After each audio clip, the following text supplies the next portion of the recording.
Baik, Assalamualaikum warahmatullahi wabarakatuh. Apa kabar teman-teman semuanya? Semoga semuanya dalam keadaan sehat. Tetap jaga protokol kesehatan dengan selalu mencuci tangan, menjaga jarak, dan selalu memakai masker. Pada kesempatan kali ini, saya ingin sharing kepada teman-teman semuanya mengenai proyek yang sedang saya dan tim saya kerjakan, yaitu mengenai perancangan self-service box VPN Corner untuk integrasi komunikasi data di lingkungan VPN. Proyek ini kami buat untuk memenuhi tugas besar mata kuliah komunikasi data dengan dosen pengampu yaitu Bapak Owan Ridwan STMT. Kami berkuliah di Universitas Mercubuana Jakarta Pusat di Fakultas Ilmu Komputer Teknik Informatika. Kemudian berikut adalah profil singkat mengenai tim saya. Di sini ada Mas Hanif Lutfi Irfanuddin, kemudian Mbak Siti Safikatun, dan saya sendiri Ahmad Bahrul Mutakin. Baik, kita masuk ke perancangan self-service box itu sendiri. Jadi di sini ada 5 step dalam proses pembuatan self-service box itu sendiri. Yang pertama yaitu proses desain mesin self-service box, yaitu dari sisi fisiknya ya. Kemudian yang kedua adalah proses desain jaringan LAN. Kemudian yang ketiga adalah proses perhitungan estimasi biaya yang diperlukan untuk pembuatan alat tersebut. Kemudian yang keempat, bagaimana sih cara mengakses VPN Corner. Dan yang terakhir adalah apa saja keuntungan dengan menggunakan self-service box itu sendiri. Nah, kita masuk ke topik pembahasan. Jadi, Badan Pertahanan Nasional itu sendiri adalah suatu lembaga pemerintah yang memiliki tugas pokok dalam memberikan pelayanan pertahanan pada masyarakat, baik dalam pembuatan sertifikat maupun administrasi lainnya. Kemudian BPN itu sendiri menggunakan sistem loket di mana pada sistem tersebut mengharuskan kita sebagai warga negara yang ingin mendaftarkan tanahnya atau ingin memiliki sertifikat tanah tersebut harus mendatangi loket-loket yang ada dan telah ditentukan oleh pihak BPN itu sendiri. Tentunya dari hal tersebut menimbulkan beberapa masalah. Yang pertama yaitu proses pelayanan pendaftaran sertifikat membutuhkan waktu yang cukup lama dalam penyelesaian prosesnya. Kemudian yang kedua, sistem yang berjalan saat ini juga memiliki penyimpanan data yang tidak terorganisir dengan baik, sehingga menyebabkan terjadinya data duplikat atau berulang pada data pemohon maupun data dokumen lainnya. Kemudian yang terakhir adalah permasalahan di atas menyebabkan sulitnya untuk mengetahui data pemilik tanah yang sah, sehingga pelayanan yang diberikan oleh pihak VPN menjadi sangat terganggu atau kurang optimal. Baik, kita langsung menuju ke tujuan penelitian itu sendiri. Nah, untuk yang pertama, tentunya untuk mempermudah akses aplikasi form VPN itu sendiri. Kemudian yang kedua adalah untuk mengurangi jumlah antrian dalam loket di kantor VPN pada saat proses pembuatan sertifikat atau dokumen lainnya. Kemudian yang ketiga, untuk meminimalisir terjadinya misentry data dan validasi data, karena dalam hal ini proses entry ataupun input data dilakukan langsung oleh user, sehingga tidak ada campur tangan petugas dalam proses pembuatan data. Dalam hal ini petugas hanya bertugas sebagai operator, eksekutor, dan percetakan dokumen saja gitu.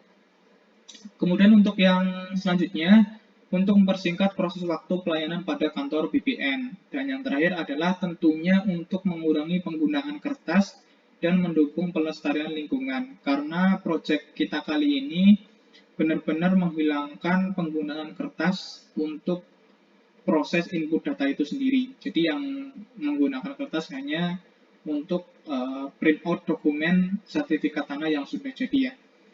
Oke, next kita masuk ke batasan masalah. Jadi di sini ada 4 batasan atau rumusan masalah. Yang pertama yaitu bagaimana sih cara mendesain perancangan mesin self-service box itu sendiri. Kemudian yang kedua, bagaimana skema perancangan jaringan komunikasi data yang diterapkan.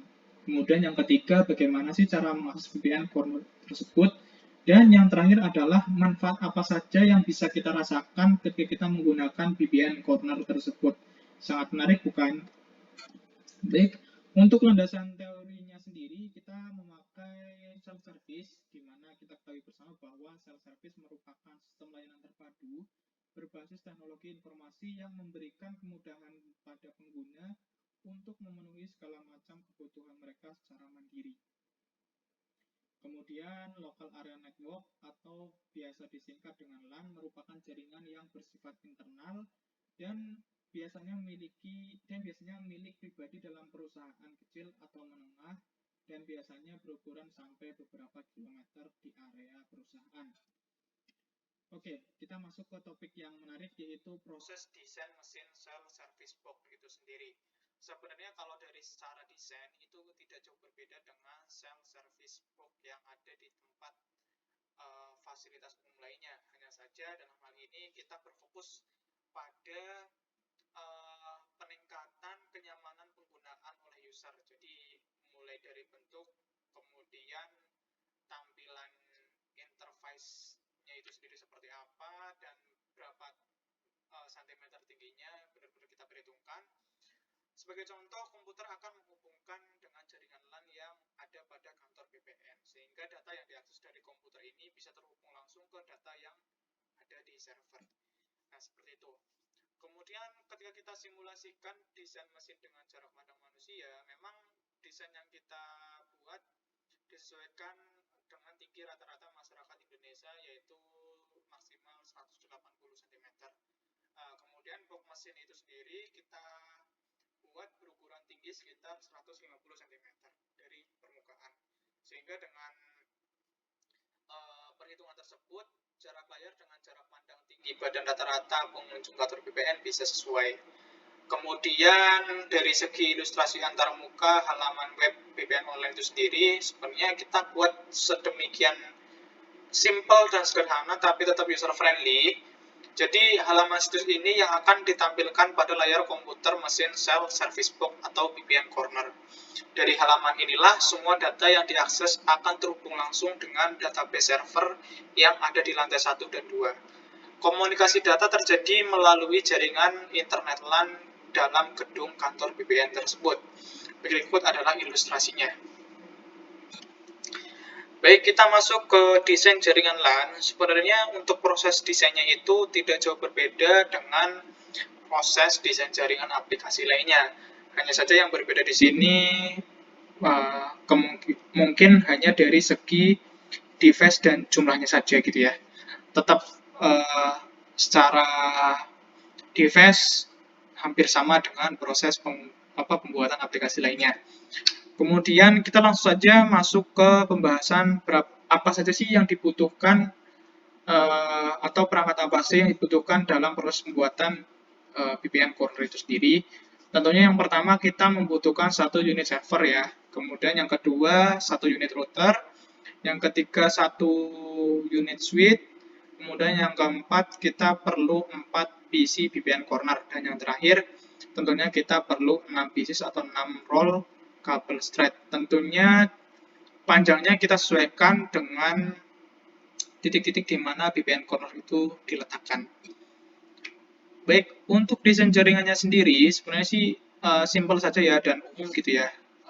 Ada alamat jaringan, ada default gateway-nya berapa, kemudian di lantai selanjutnya alamatnya berapa, default-nya berapa. Hanya saja untuk IP PC BPN maksud saya menggunakan DHCP seperti itu. Nah, untuk konfigurasi routernya sebagai berikut ya. Jadi cukup simple. Kemudian setelah itu kita coba melakukan uji koneksi PC BPN Corner 1 dengan servernya yang di lantai 2, kemudian PC BPN Corner 2 dengan servernya yang di lantai 1. Hasilnya sebagai berikut. Baik, kita masuk ke perhitungan estimasi biaya. Jadi, estimasi biaya yang diperlukan untuk pembuatan proyek tersebut, kita coba rinci sebagai berikut, yaitu untuk pembelian peralatan teknis itu sendiri, kita memerlukan budget sekitar 20 juta. Kemudian untuk transportasi sekitar 1 juta, dan lain-lainnya sekitar 4 juta. Jadi, kurang lebih membutuhkan biaya sekitar 25 juta. Itu tergantung material ataupun merek device yang dipakai ya. Jadi bisa lebih besar, bisa lebih kecil. Baik, kita masuk ke cara bagaimana mengakses BPN Corner itu sendiri. Untuk yang pertama, tentunya user harus menghubungi petugas penjaga VPN corner terlebih dahulu. Kemudian yang kedua, petugas akan memandu user untuk dapat mengakses halaman situs VPN online. Yang ketiga, user melakukan transaksi yang di dalamnya ada aktivitas pengisian data, input data pribadi, dan lain-lain. Kemudian setelah itu user menyimpan data tersebut dan server akan otomatis memperbarui database sesuai data yang diinput oleh user seperti itu. Kemudian keuntungan apa saja sih yang kita dapatkan ketika kita menggunakan VPN Corner itu? Yang pertama tentunya mengurangi ketergantungan pelanggan terhadap petugas. Yang kedua, dukungan user dapat dipusatkan pada masalah yang lebih serius. Kemudian yang ketiga akan mengurangi jumlah antrian dalam loket di kantor VPN. Kemudian yang keempat, kepuasan user pasti meningkat ya, karena akan memangkas waktu ataupun lead time, juga tidak lama-lama mengantri lah, seperti itu. Kemudian yang kelima, untuk mempermudah akses aplikasi VPN.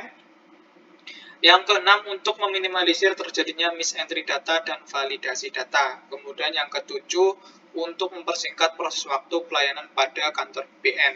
Dan yang terakhir adalah untuk mengurangi pemborosan penggunaan kertas dan mendukung pelestarian lingkungan. Karena dalam proyek kita kali ini benar-benar menghilangkan penggunaan kertas pada proses input data. Jadi penggunaan kertas hanya dilakukan pada saat proses print out dokumen sertifikat atau dokumen lainnya, seperti itu. Bukan pada saat proses input data. Baik, kesimpulannya adalah VPN Corner merupakan contoh solusi yang baik untuk menyelesaikan permasalahan yang terjadi di kantor VPN saat ini. Kemudian dengan hadirnya teknologi merubah cara pelanggan untuk menikmati pelayanan dari kantor VPN. Pelayanan ini merupakan perkembangan self-service yang cukup berarti untuk pelanggan. Baik, saran dari kami dalam penulisan proposal atau project ini yang kami beri judul Self-Service Box untuk integrasi komunikasi data di lingkungan VPN. Kami mengambil dari banyak referensi yang ada di internet dan modul yang telah diberikan oleh dosen pengampu. Terima kasih Bapak Ridwan. Kemudian mungkin masih banyak kekurangan dari segi materi maupun contoh yang dilampirkan. Kami banyak berharap teman-teman semuanya yang budiman sekiranya sudi untuk memberikan kritik dan saran yang membangun kepada penulis demi sempurnanya proposal ini dan untuk penulisan proposal di kesempatan-kesempatan berikutnya. Semoga proposal ini berguna bagi kami dan pada khususnya teman-teman semua yang budiman pada umumnya. Baik, sekian presentasi dari saya. Kurang lebihnya mohon maaf bila ada kata-kata yang kurang tepat atau salah baca. Kami berharap proyek kami ini dapat memberikan motivasi serta inspirasi bagi kita dan teman-teman semuanya. Sekian, wassalamualaikum warahmatullahi wabarakatuh. Tetap semangat!